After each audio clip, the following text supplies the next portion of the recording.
여러분은 타이타닉 하면 어떤 장면이 가장 먼저 떠오르십니까? 아마 많은 분들이 거대한 빙산이 칠흑 같은 어둠 속에서 불쑥 나타나 배의 옆구리를 무참히 찢어 발기던 그 끔찍한 충돌 장면을 기억하실 겁니다. 영화 속에서 얼음산은 마치 날카로운 칼날처럼 강철 선체를 길게 도려냈고, 바닷물은 그 거대한 상처를 통해 폭포수처럼 쏟아져 들어왔습니다. 우리는 그 압도적인 장면을 보며 자연의 거대한 힘 앞에 인간이 만든 창조물이 얼마나 무기력하게 파괴되는지를 느꼈습니다. 빙산이 너무나 컸고 너무나 날카로웠기 때문에 그 거대한 배가 가라앉는 것은 피할 수 없는 자연의 심판처럼 보였습니다. 하지만 여러분, 만약 우리가 100년이 넘는 시간 동안 가장 결정적인 거짓말에 속아왔다면 어떨까요? 타이타닉을 심해로 끌고 들어간 진짜 무기가 그 거대한 얼음덩어리의 날카로움이 아니었다면 말입니다. 세월이 흘러 심해 잠수정과 최첨단 음향 탐지 기술을 앞세운 과학자들이 북대서양 깊은 바다 밑바닥에 잠든 타이타닉의 잔해를 직접 조사하기 시작했습니다. 그들은 영화에서 보았던 그 거대하고 처참하게 찢어진 선체의 상처를 찾으려 했습니다. 그런데 렌즈에 포착된 진실은 과학자들을 엄청난 충격에 빠뜨렸습니다. 배의 옆구리에는 길게 베인 거대한 상처 따위는 존재하지 않았습니다. 대신 그들이 발견한 것은 강철판과 강철판 사이가 미세하게 벌어진 좁은 틈새들 뿐이었습니다. 정밀한 측정 결과는 우리의 상식을 완전히 뒤엎습니다. 바닷물이 쏟아져 들어왔던 그 6개의 틈새 면적을 전부 합쳐보니 고작 1.1제곱미터에 불과했습니다. 이것이 어느 정도의 크기인지 짐작이 가십니까? 우리가 매일 드나드는 평범한 가정집의 현관문 한 짝보다도 작은 크기입니다. 46,000톤이라는 경이로운 무게를 자랑하던 당대 최고의 강철 제국이 고작 현관문 하나조차 되지 않는 틈새 때문에 차가운 바다 밑으로 가라앉았다는 뜻입니다. 어떻게 이런 일이 가능할 수 있을까요? 아무리 빙산과 부딪혔다고 한들 어떻게 현관문만 한 구멍이 2시간 40분 만에 그 거대한 배의 숨통을 끊어놓을 수 있었을까요? 이것은 물리적으로 쉽게 납득이 가지 않는 모순입니다. 거대한 빙산이 배를 칼처럼 찢은 것이 아니라면 도대체 그날 밤 타이타닉의 옆구리에서는 무슨 일이 벌어졌던 것일까요? 진실은 빙산의 크기나 바다의 분노에 있지 않았습니다. 겉으로는 완벽해 보였던 그 화려한 강철의 성은 사실 바다로 나아가기 전부터 이미 보이지 않는 병을 앓고 있었습니다.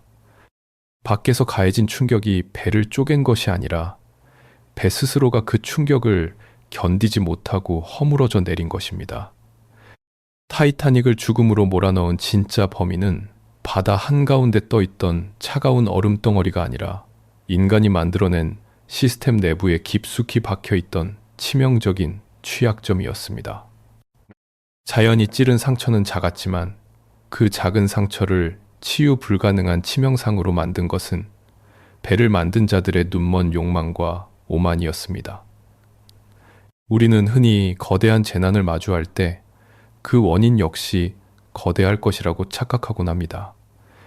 압도적인 재앙에는 압도적인 외부의 힘이 작용했을 거라는 맹신 말입니다. 그러나 타이타닉의 잔해가 우리에게 들려주는 이야기는 전혀 다릅니다. 거대한 시스템은 결코 외부의 거대한 충격만으로 단번에 무너지지 않습니다.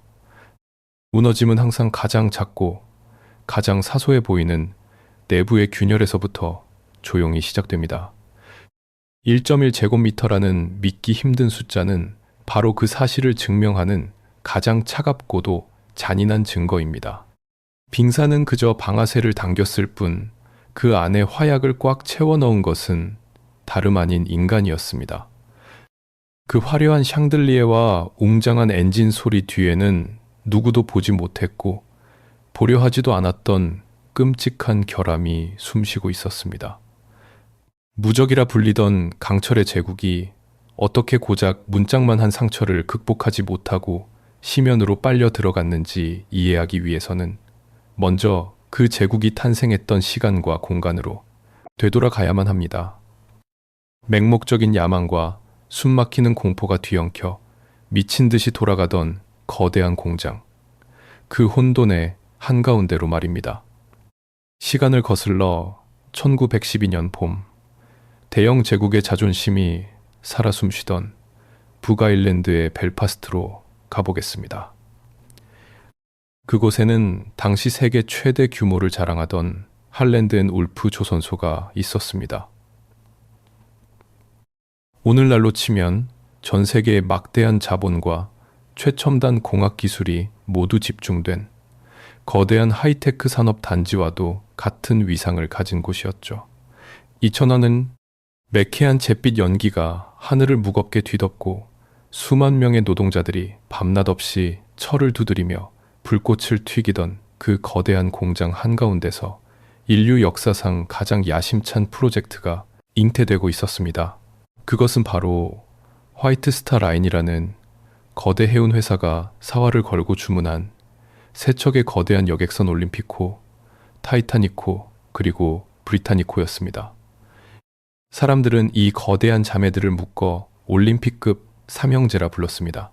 그렇다면 왜 하필 그 시기에 이렇게 거대한 배 세 척을 동시에 서둘러 만들어야만 했을까요? 그 이유는 당시 대서양 횡단 여객선 시장이 그야말로 피 튀기는 자본주의의 무자비한 전쟁터였기 때문입니다. 당시 대서양은 유럽의 가난한 이민자들과 막대한 부를 쥔 자본가들이 미국이라는 기회에 신대륙으로 넘어가는 유일하고도 가장 수익성 높은 황금 항로였습니다. 이 항로의 지배자가 곧 세계 해운업의 절대 패권을 쥐는 것이었죠. 이 숨 막히는 전쟁에서 화이트 스타 라인의 최대 라이벌이었던 큐나드 라인은 루시타니아호와 모리타니아호라는 두 척의 혁신적인 쾌속선을 내세워 시장을 무섭게 장악해 나가고 있었습니다.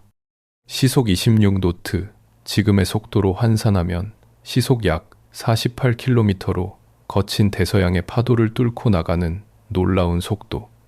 경쟁력 앞에서 화이트 스타 라인의 경영진은 뼈저린 위기감을 느꼈습니다. 화이트 스타 라인의 최고 의사결 정권자들은 속도전으로는 큐나드 라인을 결코 이길 수 없다는 냉혹한 현실을 인정해야만 했습니다.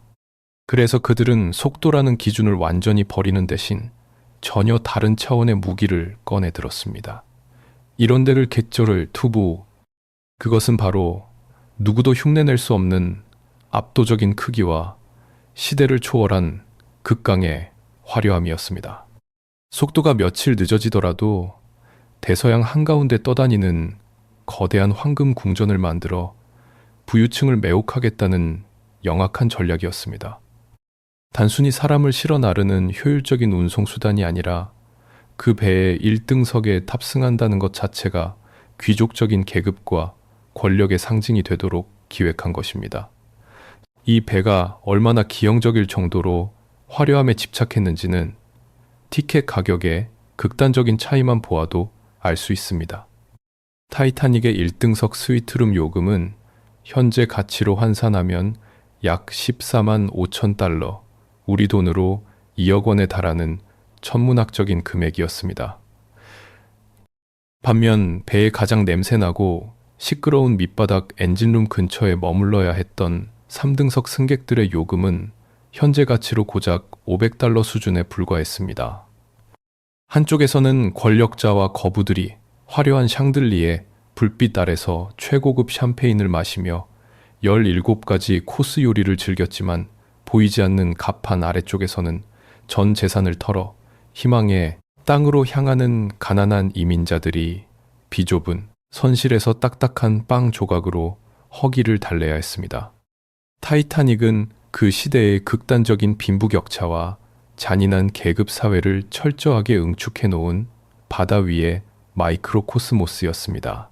여기서 우리는 타이타닉의 본질에 대한 서늘한 진실 하나를 마주하게 됩니다.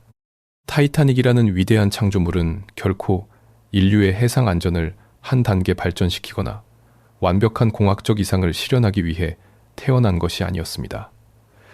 이 배는 오직 주주들의 이익을 극대화하고 라이벌 회사의 기세를 꺾어버리기 위한 상업적이고도 정치적인 무기로 설계되었습니다.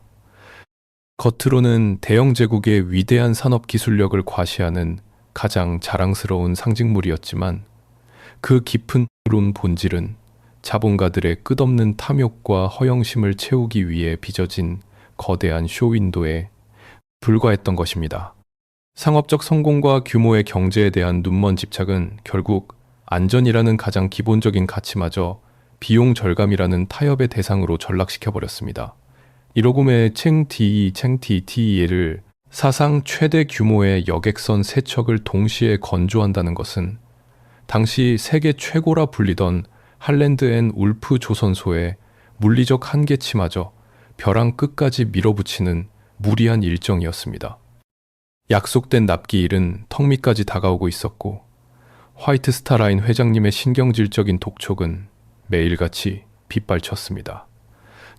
그러던 어느 날 수만 명의 노동자가 비오듯 땀을 흘리며 뛰어다니던 그 거대한 공장 한 구석에서 아주 조용하지만 치명적인 문제가 불거지기 시작합니다. 거대한 배의 뼈대와 피부를 단단히 이어 붙일 가장 핵심적인 자재가 바닥을 드러내버린 것입니다. 숨막히는 일정의 압박감 속에서 최고 위층 경영진은 굳게 닫힌 이사회 회의실 문 뒤에서 배의 운명을 영원히 수장시켜버릴 무자비하고도 치명적인 결정을 내리게 됩니다. 할랜드 앤 울프 조선소의 굳게 닫힌 이사회 문 뒤에서 내려진 그 치명적인 결정은 바로 배를 조립하는 가장 작은 단위인 리벳이라는 부품에 관한 것이었습니다. 1912년에는 오늘날처럼 쇠와 쇠를 고열에 불로 녹여 이음새 없이 매끄럽게 하나로 붙이는 현대적인 용접 기술이 존재하지 않았습니다. 대신 두꺼운 강철판 2장을 겹쳐놓고 그 사이에 구멍을 뚫은 다음 모처럼 생긴 쇠 조각을 끼워 넣고 양쪽에서 망치로 맹렬하게 두드려 끝을 뭉툭하게 고정하는 아날로그적인 방식을 사용했습니다. 이 모처럼 생긴 쇠 조각이 바로 리벳입니다. 쉽게 비유하자면 우리가 흔히 입는 청바지 주머니 가장자리에 박혀있는 둥글고 단단한 쇠 단추를 떠올려 보십시오. 청바지 천 2겹이 거친 움직임에도 찢어지지 않도록 단단히 움켜쥐고 있는 그 작은 쇠 단추처럼 타이타닉의 거대한 강철 피부는 무려 300만 개의 리벳으로 한 땀 한 땀 위태롭게 꿰매져 있었습니다. 청바지 단추 하나가 우연히 빠진다고 해서 당장 바지가 벗겨지는 큰일이 일어나진 않겠지만 만약 특정 부위의 단추 수백 개가 동시에 튕겨나간다면 그 옷은 아주 작은 힘에도 순식간에 2갈래로 찢어지고 말 것입니다. 세 척의 거대 여객선을 동시에 건조하는 전례 없는 작업 규모 탓에 조선소의 자재 창고는 빠르게 바닥을 드러내고 있었습니다. 특히 가장 튼튼하고 불순물이 적어 최고 등급으로 분류되던 4번 등급의 강철 리벳이 턱없이 부족했습니다. 납기일의 무자비한 압박과 막대한 지연 배상금의 공포 속에서 경영진은 끔찍한 타협을 선택합니다. 배의 중앙 부분에는 여전히 거대한 유압식 기계를 이용해 강한 압력으로 최고급 강철 리벳을 튼튼하게 박아 넣었습니다. 하지만 뱃머리와 꼬리 부분의 상황은 완전히 달랐습니다. 배의 앞뒤는 곡선이 심하게 휘어져 있어서 거대한 기계 장비가 도저히 접근할 수 없는 좁은 공간이었습니다. 그래서 이 위험한 곡선 구역에는 인간의 손으로 직접 맹렬하게 망치질을 해서 박아 넣어야만 했는데 이때 상대적으로 무르고 다루기 쉬운 3번 등급의 연철 리벳을 대량으로 사용하기로 결정한 것입니다. 설상가상으로 숙련된 노동자들마저 부족해지자 경험이 일천한 미숙련공들까지 대거 투입되었습니다. 그들은 정확한 온도로 리벳을 붉게 달구지 못했고 불안정하고 규칙적이지 않은 망치질로 배의 껍질을 억지로 봉합해 나갔습니다. 먼 훗날 차가운 심해 바닥에서 건져 올린 타이타닉의 뱃머리 파편과 리벳들을 정밀 분석한 현대 야금학자들은 실험 결과를 보고 경악을 금치 못했습니다. 정상적인 연철 리벳이라면 강도를 유지하면서도 유연성을 잃지 않기 위해 슬래그라는 불순물이 2%에서 3% 정도만 제한적으로 포함되어야 합니다. 그런데 타이타닉의 뱃머리에서 수거된 그 수많은 리벳들에서는 슬래그의 농도가 무려 9.3%에 달한다는 사실이 밝혀졌습니다. 미스리에서 정상치보다 3배나 많은 불순물이 그 작은 쇠조각 안에 빽빽하게 스며들어 있었던 것입니다. 이것이 물리적으로 어떤 의미인지 짐작이 가십니까? 비유하자면 찰지고 쫄깃한 떡을 빚는데 그 반죽 안에 거친 모래를 3배나 더 쏟아부은 것과 같습니다. 겉보기에는 그럴듯하고 멀쩡한 떡처럼 보이지만 외부의 충격을 받아 한 입 깨무는 순간 모래알처럼 바스라져 버리는 치명적인 결함 덩어리가 된 것입니다. 여기서 우리는 역사가 남긴 가장 뼈아픈 역설과 마주하게 됩니다. 불순물이 잔뜩 섞여 외부 충격에 극도로 취약해진 이 저질 리벳들이 집중적으로 박힌 곳이 하필이면 배의 가장 앞부분, 즉 바다를 항해할 때 빙산이나 암초 같은 장애물과 가장 먼저 충돌할 위험이 압도적으로 높은 뱃머리 주변이었다는 사실입니다.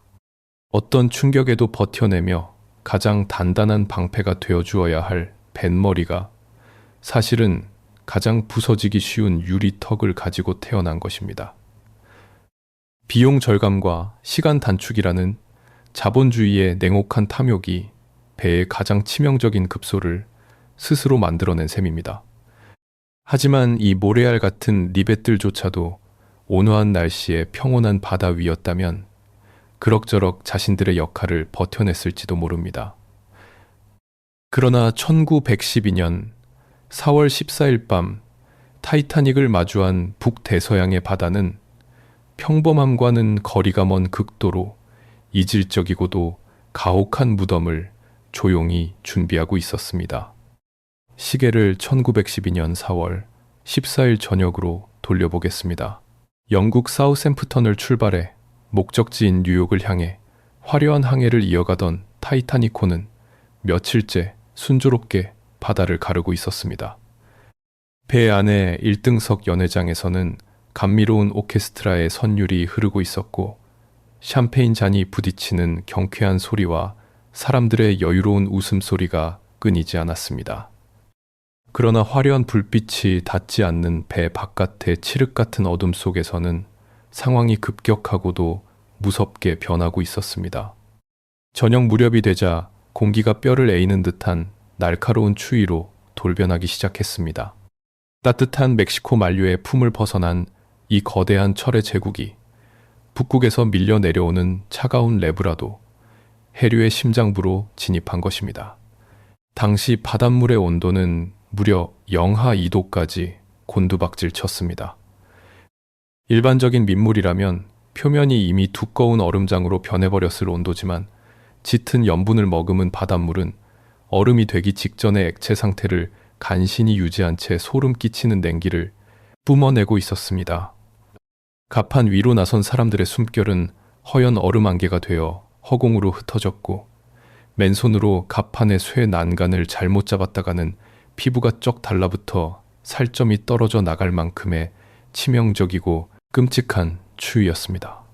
바다 위를 소리 없이 떠도는 바람은 마치 예리한 칼날처럼 갑판 위에 선 파수꾼들의 뺨을 스쳤고 추위를 견디지 못한 승객들은 서둘러 따뜻한 난로가 피워진 선실 안으로 몸을 숨겼습니다. 하지만 이 잔인한 추위가 노리고 있었던 진짜 사냥감은 연약한 인간의 육체만이 아니었습니다.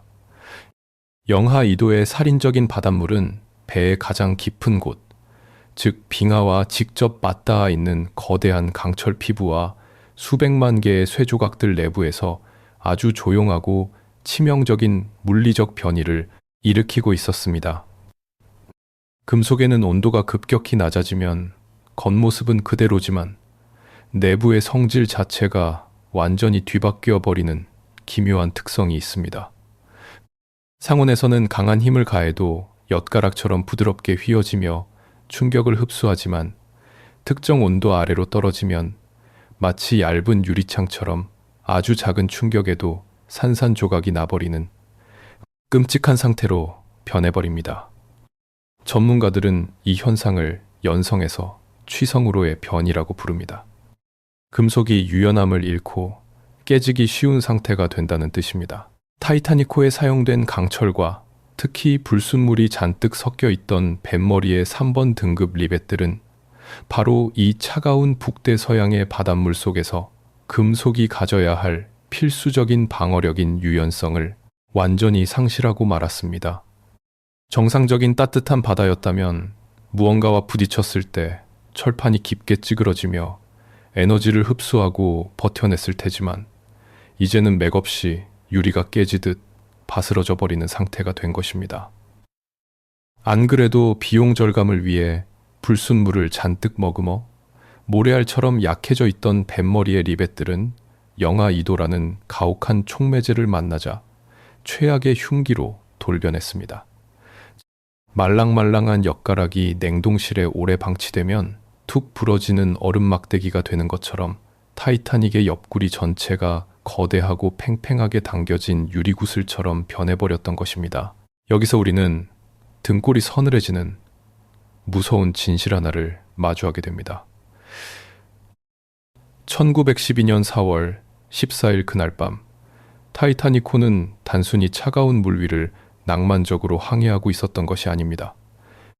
이 거대한 배는 스스로의 분자 구조를 산산이 파괴하고 뼈대를 유리처럼 약하게 만들어버리는 거대한 자연 냉동고 속으로 맹렬하게 돌진하고 있었습니다. 배 안의 사람들은 자신들이 세상에서 가장 안전한 요새 안에 있다고 굳게 믿었지만 그 요새는 스스로 가장 취약한 급소를 얼려버리는 자멸의 항해를 하고 있었던 셈입니다. 부실한 재료가 만들어낸 내재적 약점, 그리고 그 금속의 성질마저 최악으로 바꿔버린 치명적인 추위의 기습. 하지만 이러한 물리적인 악조건이 모두 겹쳤다 하더라도 만약 배를 조종하는 인간들이 자연이 보내는 경고를 예민하게 받아들이고 조심스럽게 항해했다면 비극의 시나리오는 쓰이지 않았을지도 모릅니다. 그러나 얄궂게도 그 운명의 밤, 인간들의 눈과 귀는 스스로가 만들어낸 맹목적인 오만함에 의해 철저하게 가려져 있었습니다.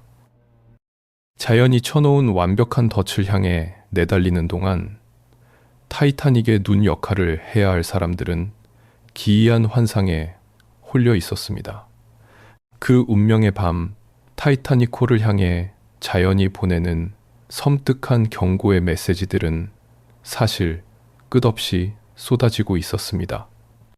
밤 9시 40분부터 주변 해역을 지나던 메사바오와 캘리포니아노 등 수많은 선박들이 무선 통신을 통해 앞길에 거대한 빙산들이 진을 치고 있다는 다급한 경고를 연속해서 보내왔습니다. 하지만 이 생명줄과도 같은 경고음은 타이타니코의 무선실 안에서 철저하게 무시당하고 맙니다. 당시 최첨단 장비였던 무선기를 조작하던 무선사 잭 필립스는 주변 배들이 보내는 항해 안전 경고를 분석하는 대신 1등석의 부유한 승객들이 뉴욕의 지인들에게 보내는 사적인 안부 인사와 주식 거래 정보를 처리하느라 쉴 틈 없이 바빴습니다.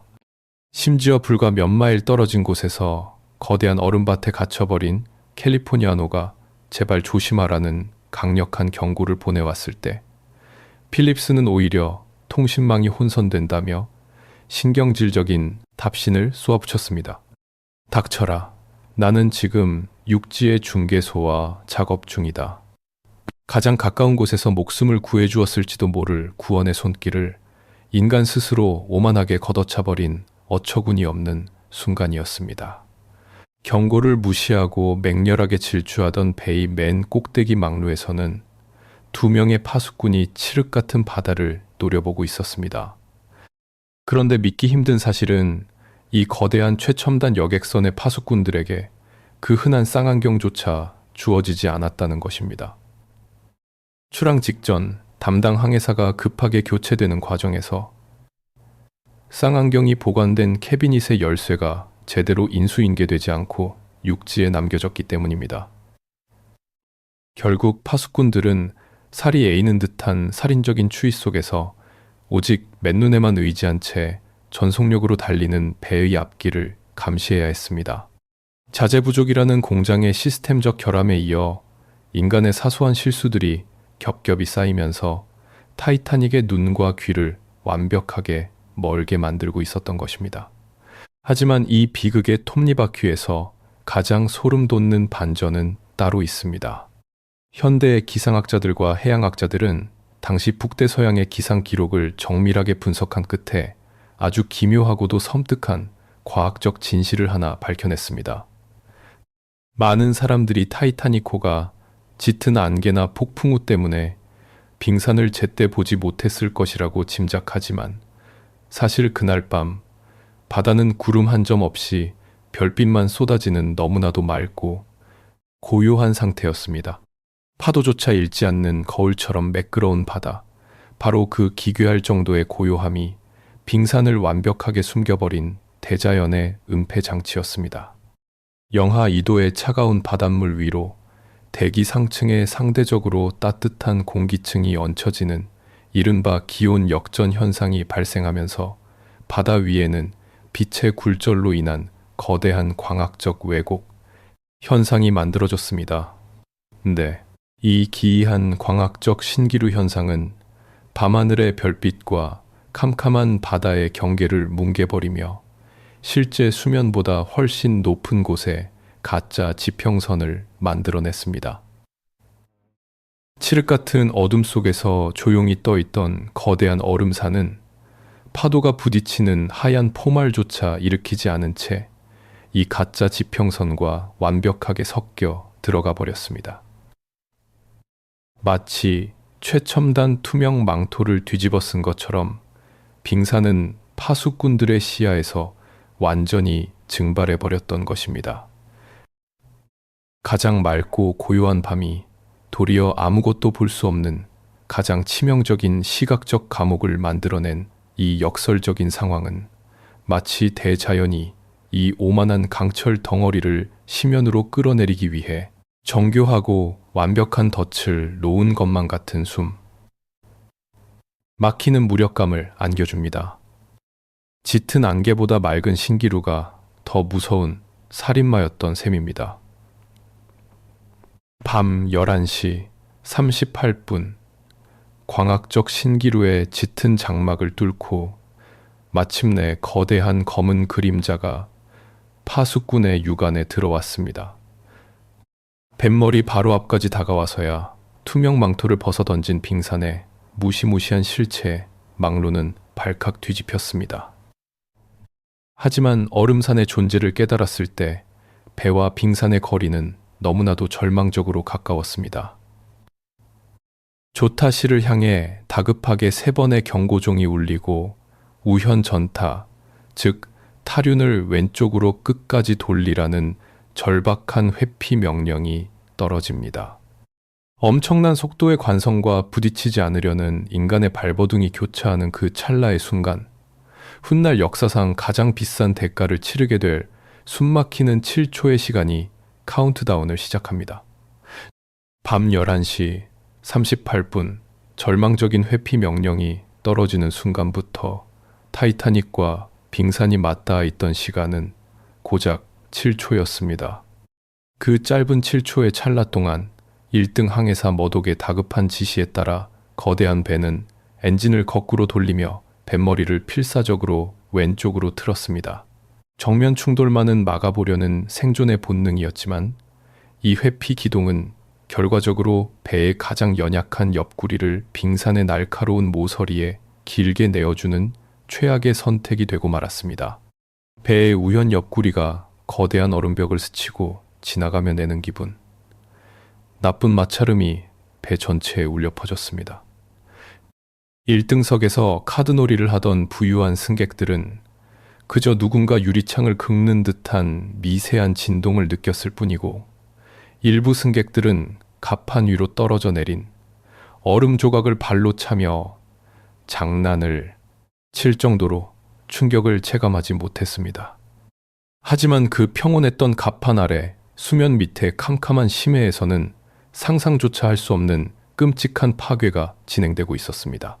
바로 이 순간 우리가 앞서 이야기했던 그 모든 비극의 톱니바퀴들이 한치의 오차도 없이 완벽하게 맞물려 돌아가기 시작했습니다. 공장의 납기 압박 때문에 뱃머리에 억지로 박아 넣었던 불순물이 정상치의 3배나 섞여 있던 저질, 연철, 리벳들, 그리고 영하 2도의 가혹한 추위 속에서 마치 유리 막대기처럼 툭 치면 부러질 정도로 극도로 취약해져 있던 그 300만 개의 작은 쇠 조각들 말입니다.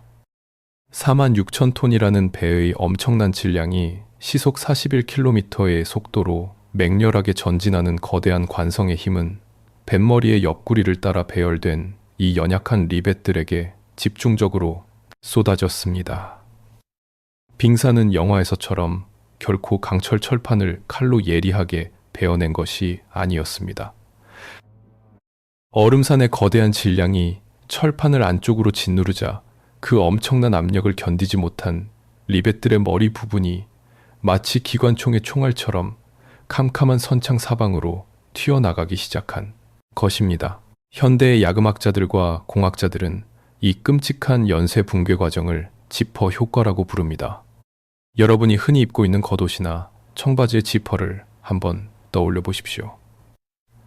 만약 굳게 맞물려 있던 지퍼의 이빨 하나가 어떤 충격으로 툭 떨어져 나간다면 어떻게 될까요? 원래 그 이빨이 감당해야 했던 장력은 고스란히 바로 옆에 있는 다른 이빨로 넘어가게 됩니다. 2배의 힘을 견디지 못한 두 번째 이빨마저 튕겨나가면 그 압력은 다시 3번째 이빨로 전달되며 기하급수적으로 커집니다. 원, 원, 원, 원, 원, 원, 원, 원, 원, 원, 원, 원. 이렇게 단 한 번의 끊어짐이 시작되면 그 다음부터는 아주 작은 힘만으로도 튼튼해 보이던 지퍼 전체가 도미노처럼 쫙 풀려버리고 맙니다. 타이타닉의 옆구리에서 정확히 이 지퍼 효과가 발생했습니다.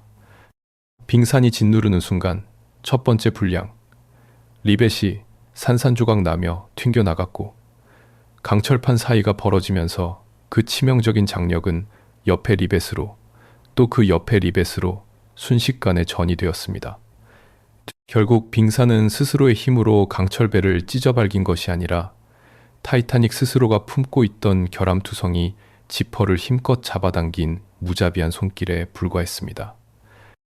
총탄처럼 튕겨나간 리벳들 사이로 굳게 닫혀있던 강철판들이 마치 억지로 벌어진 입술처럼 미세한 틈을 보였고, 그 1.1제곱미터 남짓한 좁은 틈새들로 영하 2도의 칠흑 같은 바닷물이 미친 듯이 쏟아져 들어오기 시작했습니다.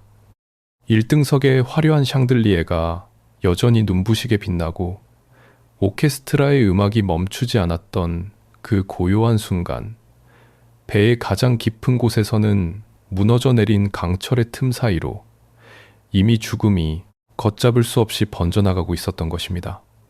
이 참혹한 충돌 이후 훗날 역사학자들과 대중들 사이에서는 아주 오랫동안 끈질기게 이어져 온 논쟁 하나가 있습니다.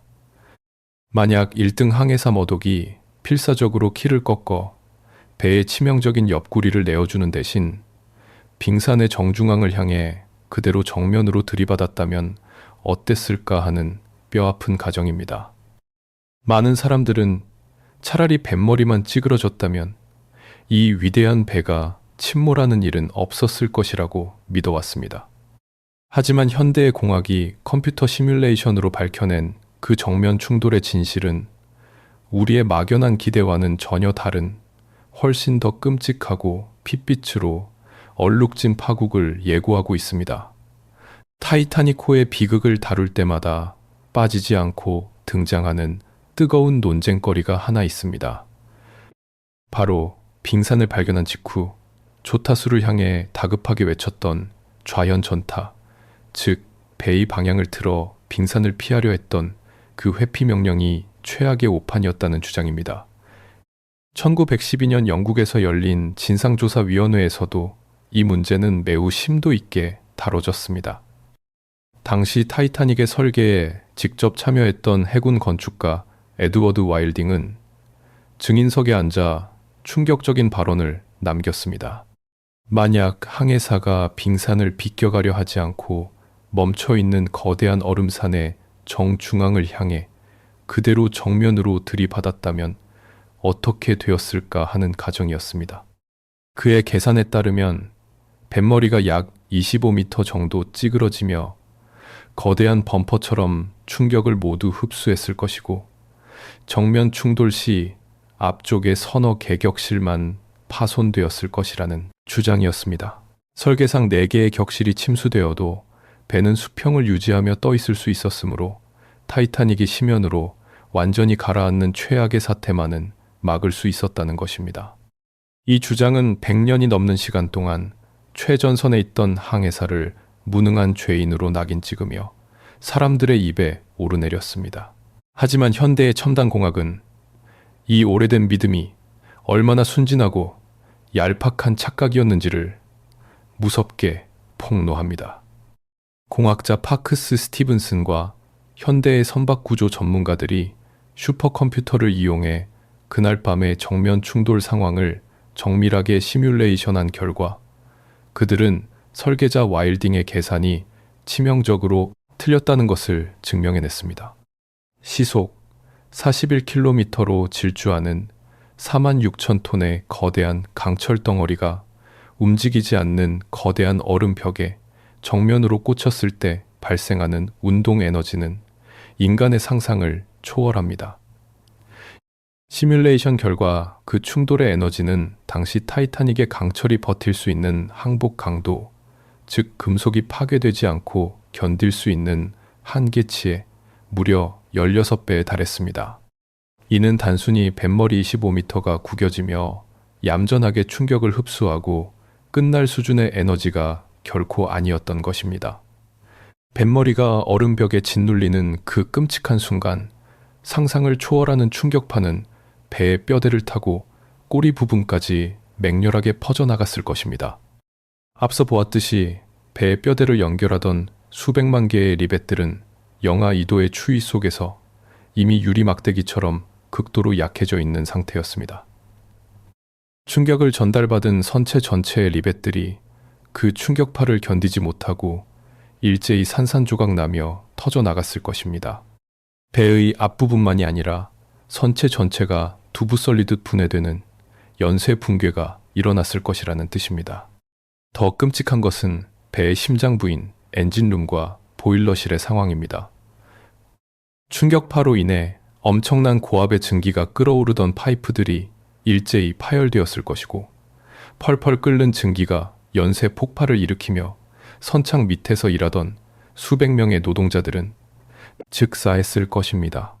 서서히 가라앉으며 구명정에 사람들을 태울 여유조차 주어지지 않은 채 배는 단 몇 분 만에 수천 명의 승객을 품고 심해로 직행했을지도 모릅니다.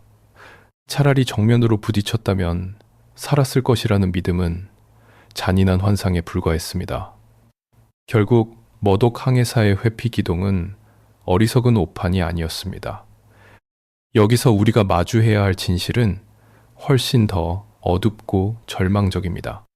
우리가 마주해야 할 진실은 자재를 아끼려 불량 리벳을 박아 넣은 공장의 탐욕, 자재를 불량 리벳을 그리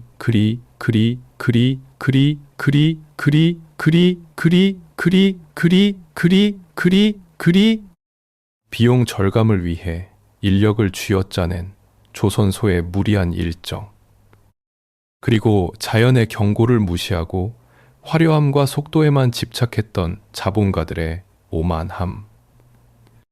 이 거대한 시스템의 핵심 구조 자체가 이미 뼛속까지 썩어 들어가고 있었기에 마지막 순간 인간이 어떤 선택을 하든 그것은 죽음의 방식과 시간만을 아주 조금 바꿀 뿐 파국이라는 결론 자체를 뒤집을 수는 없었던 것입니다. 거대한 구조적 모순이 추차 터지기 직전일 때 최후의 순간에 내리는 개인의 선택은 결코 구원의 열쇠가 될 수 없다는 뼈아픈 역설입니다. 정면 충돌의 환상은 깨졌고 7초의 찰나적인 스침은 배의 옆구리에 치명적인 1.1제곱미터의 틈새를 만들어냈습니다. 영하 2도의 차가운 바닷물이 앞쪽 6개의 방으로 미친 듯이 쏟아져 들어오고 있었습니다. 하지만 당시 승객들은 여전히 이 배가 절대로 가라앉지 않을 것이라는 맹목적인 믿음을 굳게 부여잡고 있었습니다. 그들에게는 아직 최후의 보루이자 배의 가장 핵심적인 방어 시스템인 16개의 수밀 격실이 남아 있었기 때문입니다. 무적의 방어벽이라 찬사받던 그 강철의 벽들이 바닷물을 막아줄 것이라 믿어 의심치 않았습니다. 그러나 그 믿음직스러워 보이던 강철의 방어막마저도 결국 인간의 오만이 만들어낸 또 다른 거대한 살인 병기에 불과했다는 끔찍한 사실이 서서히 수면 위로 드러나게 됩니다. 타이타닉호의 옆구리에 생긴 1.1제곱미터의 틈새로 영하 2도의 바닷물이 폭포수처럼 쏟아져 들어오고 있었지만 꽤 오랜 시간 동안 배 안의 승객들은 묘한 평온함을 유지하고 있었습니다. 심지어 승무원들조차 자신들이 탄 배가 결코 가라앉지 않을 것이라는 굳건한 환상에 빠져 있었습니다. 그 오만한 믿음의 중심에는 타이타닉이 자랑하던 최첨단 안전 시스템, 즉 16개의 수밀 격실이 있었습니다. 배의 가장 밑바닥을 16개의 독립된 방으로 나누고 거대한 강철문으로 각 방을 차단해 물이 다른 곳으로 번지지 못하게 막는 획기적인 구조였습니다. 설계상 무려 4개의 방에 물이 꽉 차더라도 배는 수평을 유지하며 안전하게 물 위에 떠 있을 수 있었습니다. 사람들은 이 강철의 방어벽이 칠흑 같은 바다의 분노를 완벽하게 통제해 줄 것이라 맹신했습니다. 그러나 이 위대한 혁신의 상징 안에는 배를 설계한 자들조차 외면했던 치명적이고도 어처구니 없는 결함이 숨어 있었습니다. 바닷물의 유입을 완벽하게 차단해야 할 이 거대한 강철 벽들이 놀랍게도 배의 천장까지 완전히 닿아 있지 않았던 것입니다. 방과 방 사이를 가로막는 벽의 높이가 수면 위로 고작 몇 미터밖에 올라오지 않는 기형적인 구조였습니다. 도대체 왜 배의 생명줄과도 같은 이 벽을 천장까지 밀폐하지 않고 중간에 끊어버렸을까요? 그 이유는 너무나도 얄팍하고 상업적이었습니다. 1등석 승객들이 화려한 연회장과 산책로를 걸을 때 거대한 강철벽이나 답답한 철문이 시야를 가리는 것을 원치 않았기 때문입니다. 오직 부유층의 심미적인 만족과 동선의 편리함을 위해 가장 기본적이고 절대적인 안전장치의 윗부분을 뻥 뚫어버린 것입니다. 이 뚫려있는 천장 공간은 결국 타이타닉을 심연으로 끌어내리는 가장 끔찍한 사형 집행관으로 돌변했습니다. 빙산과의 마찰로 앞쪽 6개의 격실에 엄청난 양의 바닷물이 차오르자 그 엄청난 물의 무게를 견디지 못한 배의 앞부분이 서서히 바다 밑으로 고개를 숙이기 시작했습니다. 뱃머리가 앞으로 기울어지는 순간 전문가들이 얼음 트레이 효과라고 부르는 절망적인 연쇄 반응이 시작되었습니다. 여러분의 냉장고에 있는 얼음틀을 떠올려 보십시오. 얼음틀을 기울인 채 한쪽 칸에 물을 계속 부으면 어떻게 됩니까? 물이 칸막이 위로 넘쳐 흘러 다음 칸으로 쏟아지고 또다시 다음 칸으로 도미노처럼 차례차례 넘어가게 됩니다. 타이타닉의 내부가 정확히 그 꼴이었습니다. 배가 기울면서 첫 번째 방에 가득 찬 물이 벽을 넘어 두 번째 방으로 쏟아졌고 두 번째 방의 물은 다시 세 번째 방으로 흘러 넘쳤습니다. 물이 넘치면 넘칠수록 뱃머리는 더 무거워져 더욱 가파르게 곤두박질 쳤습니다. 여기서 우리는 가장 가슴 치는 역설을 마주하게 됩니다. 만약 타이타닉에 이 수밀 격실이라는 안전장치가 아예 존재하지 않았다면 어땠을까요? 바닷물은 선체 바닥 전체로 고르게 퍼져나갔을 것이고 배는 앞쪽으로 기울어지는 대신 평형을 유지한 채 전체적으로 서서히 가라앉았을 것입니다. 그랬다면 구조선이 도착할 때까지 훨씬 더 오랜 시간을 물 위에 떠 버틸 수 있었을지 모릅니다. 하지만 역설적이게도 배를 안전하게 지키기 위해 만들었다는 그 칸막이들이 물을 배 앞쪽으로만 쏠리게 만들었고 그 무게가 배를 수직으로 끌어내리는 가장 완벽한 댐 역할을 해버린 것입니다. 인간의 오만과 허영심이 만들어낸 어설픈 안전장치가 사실은 침몰의 시계를 미친 듯이 앞당긴 가장 잔인한 가속 페달이었던 셈입니다. 밤 12시경 배를 직접 설계했던 토마스 앤드루스는 침수 구역을 직접 두 눈으로 확인한 뒤 피가 얼어붙는 듯한 절망을 느꼈습니다. 그는 앞쪽 6개의 방에 이미 물이 들어찼으며 수밀 격실 위로 물이 넘쳐 흐르는 이 끔찍한 얼음 트레이 효과가 이미 통제 불능 상태로 시작되었음을 깨달았습니다. 수학과 공학의 시간은 끝이 났고 앤드루스는 선장에게 길어야 한두 시간이라는 사형 선고를 내립니다. 강철의 무너짐은 이제 되돌릴 수 없는 운명이 되었습니다. 이제 이 비극의 무대는 차가운 바닷물이 차오르는 기계실에서 인간의 본성과 계급의 민낯이 적나라하게 드러나는 구명정 갑판 위로 자리를 옮기게 됩니다. 토마스 앤드루스의 사형 선고가 내려진 직후 칠흑 같은 바다 위로 첫 번째 조명탄이 솟아올랐습니다. 이제 강철의 비극은 끝이 나고 가장 잔인하고 차가운 인간 본성의 무대가 열렸습니다. 거대한 배가 서서히 바닷속으로 빨려 들어가고 있는 절체절명의 순간, 사람들의 유일한 희망은 갑판 위에 매달려 있던 구명정뿐이었습니다. 하지만 이 구명정에는 처음부터 끔찍한 숫자의 장난이 숨겨져 있었습니다. 타이타닉에 탑승한 사람의 수는 2223명이었지만 구명정의 정원은 그 절반인 1178명에 불과했습니다. 그저 왜 당대 최고의 배에 사람을 다 태울 수도 없는 구명정만 실려 있었을까요? 당시 영국의 낡은 해상 법규 탓도 있었지만 가장 결정적인 이유는 바로 미관이었습니다. 바로 거추장스러운 구명정들이 1등석 승객들의 넓고 아름다운 갑판 산책로를 가로막고 바다 풍경을 해친다는 이유로 회사 측이 구명정의 숫자를 고의로 줄여버린 것입니다. 부유층의 산책 뷰를 위해 1000명의 목숨을 바다에 내던진 셈입니다. 더욱 참담한 것은 그 턱없이 부족한 구명정마저도 제대로 채워지지 않은 채 바다로 띄워졌다는 사실입니다.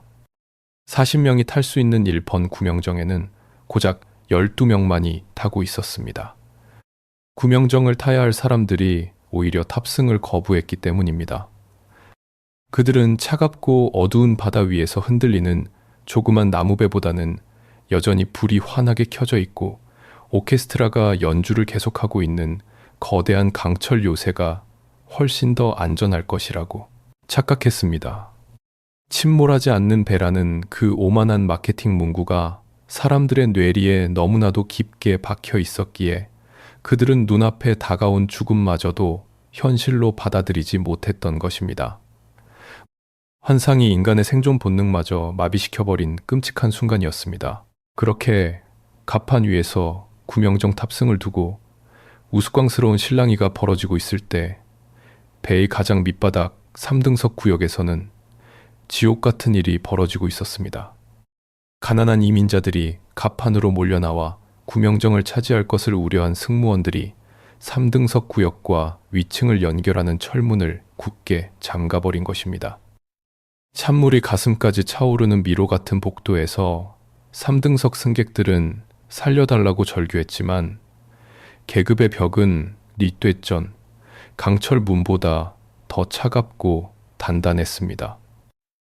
1등석 승객들이 따뜻한 모피 코트를 입고 반도 채워지지 않은 구명정에 오를 때 배의 밑바닥에서는 수백 명의 사람들이 전 재산을 품에 안은 채 어둠 속에서 익사하고 있었습니다.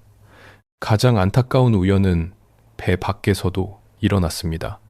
타이타닉이 필사적으로 쏘아 올린 구조 신호탄을 아주 가까운 거리에 있던 캘리포니아노의 선원들이 두 눈으로 똑똑히 목격했습니다.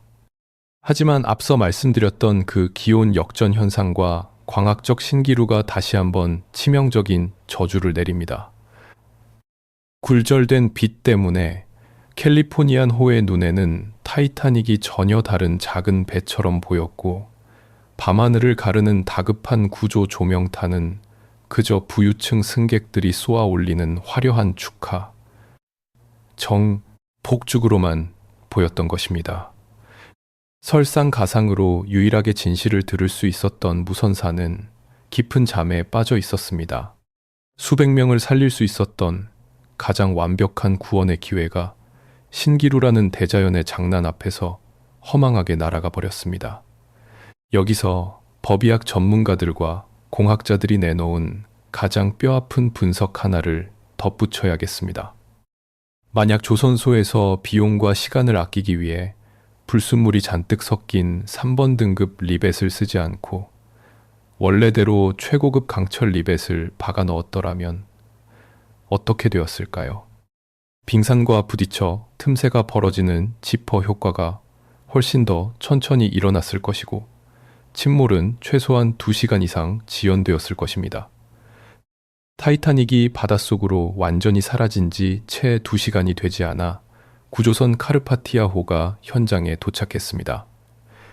이 2시간은 바다에 빠져 얼어 죽은 1,500명의 사람을 모두 살려낼 수 있었던 절대적인 시간입니다. 손가락 한마디만 한 그 작은 쇠조각의 품질 차이 하나가 1,500명의 생사를 가르는 사신이 되었던 것입니다. 새벽 2시 20분 끔찍한 굉음과 함께 찢어지듯 두 동강이 난 타이타닉호는 결국 칠흑 같은 바다 밑으로 완전히 모습을 감췄습니다. 사람들의 절규도 차가운 수면 아래로 가라앉았고 대서양은 다시 기괴할 정도의 침묵에 휩싸였습니다. 그렇게 112년이라는 세월이 흘렀습니다. 심해에 잠든 이 거대한 강철의 무덤은 영원히 시간이 멈춘 채 남아있을 것 같지만 실상은 그렇지 않습니다. 타이타닉을 파괴했던 무자비한 빙산은 진작에 녹아 없어졌지만 지금 이 순간 바다 밑바닥에서는 그날의 불량 리벳보다 훨씬 더 작고 눈에 보이지도 않는 존재가 남은 배의 흔적마저 개걸스럽게 먹어치우고 있습니다. 2024년 해양 탐사 기업 마젤란은 최첨단 심해 잠수정을 동원해 북대서양 바다 밑바닥에 잠든 타이타닉호의 현재 모습을 71만 5천 장이라는 엄청난 숫자의 고해상도 이미지로 촬영했습니다. 이 방대한 데이터를 결합해 만들어낸 완벽한 디지털 트윈 영상은 우리에게 112년 전의 영광과 현재의 처참한 붕괴를 동시에 보여주었습니다. 영상 속에서는 과거 1등석 라운지를 화려하게 장식했던 베르사유의 다이아나 청동상이 해저 진흙 위에 홀로 뒹굴고 있는 모습이 포착되어 보는 이들의 가슴을 먹먹하게 만들었습니다. 하지만 이 최첨단 탐사가 우리에게 전해준 가장 충격적인 소식은 따로 있었습니다. 한때 세상에서 가장 거대했던 이 강철 제국이 눈에 보이지도 않는 아주 미세한 존재에 의해 맹렬하게 뜯어먹히고 있다는 사실입니다.